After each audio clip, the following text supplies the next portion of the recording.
How is it going, all my young artists of all ages? Today we're going to be drawing a sunflower in a few easy steps. A sunflower is a gigantic, beautiful flower, very popular during the summertime in a lot of pictures and in a lot of fields and places. So today we're going to explore some of our shapes and lines that we've done before. All of these things we've done before. We're going to make something beautiful. So here's our first step. Our first step is to draw the center of our sunflower, which is big.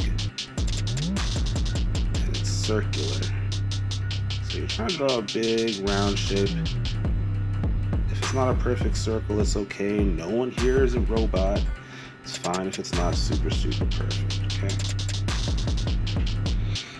After that, we're going to go around the entire flower, entire center of this flower, which is big loops, big leaf petal shapes. And here, it's pretty much like making a long U shape, and you can rotate your paper as you do it if you need to. This is what I mean by long U shape. Starting on any spot on the circle, you're going to go down, then back up like you're making a big U. And before you even pick up your pencil, just keep going. And keep going. And keep going. And if you loop it a little bit, it's okay. You're just going to go around and around and around, making a gigantic flower.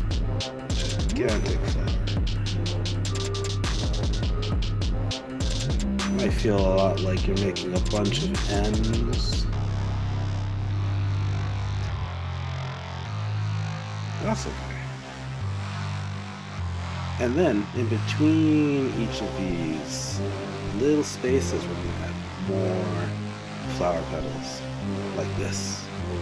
All I need to do is draw a curve. Just a curve in between each of these spaces, and it looks like there is a whole another flower petal there.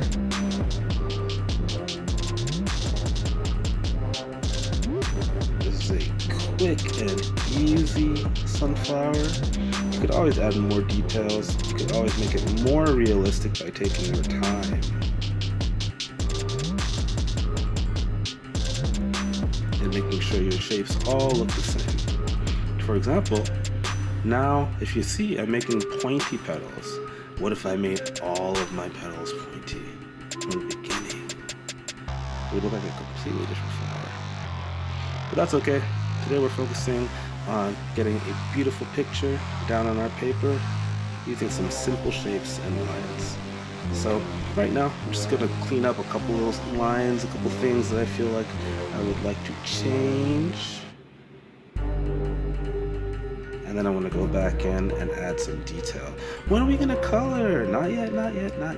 Very soon, okay? And I'm going to add one part of my stem right here, going down.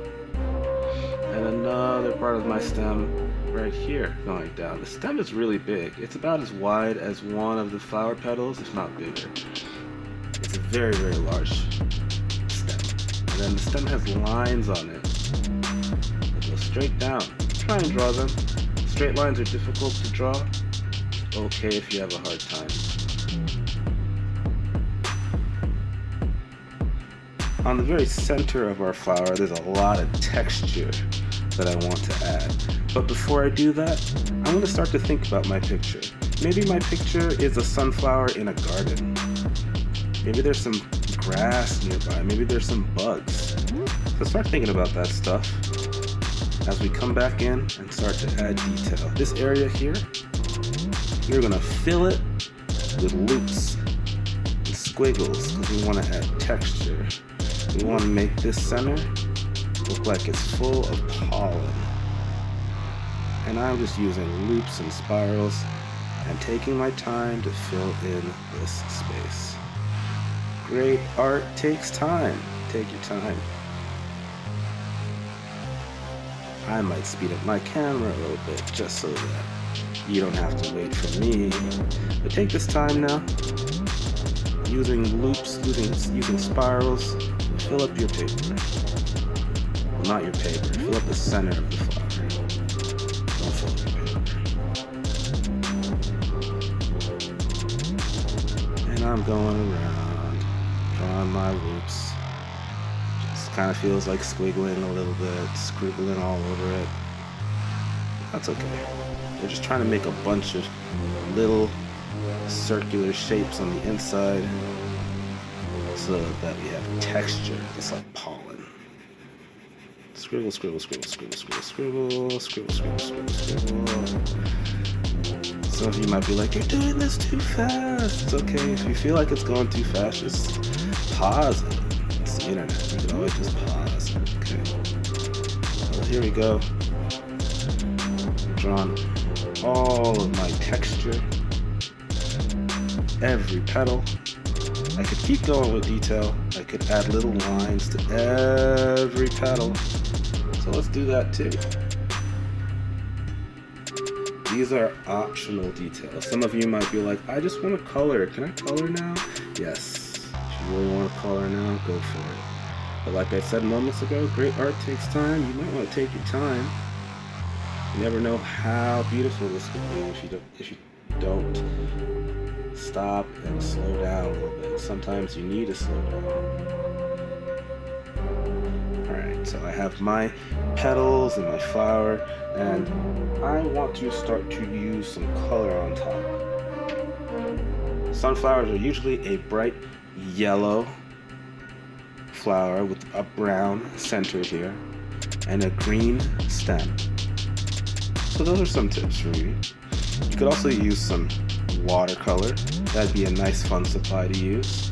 I've colored some different sunflowers before in the past, and I've also added some tulips to pictures, which you can see I linked in the video below. But you could also put them all together and make a nice beautiful garden picture. Maybe you want to have a nice beautiful flower surrounded by tulips in a garden. It's up to you as the artist. Here's one more thing I want to show you in this one here.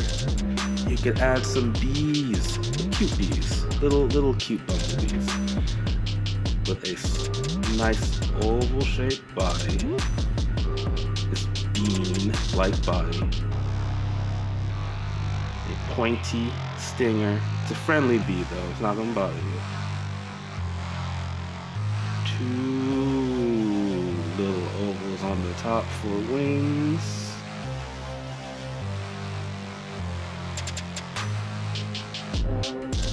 Two little eyes and a smiley face.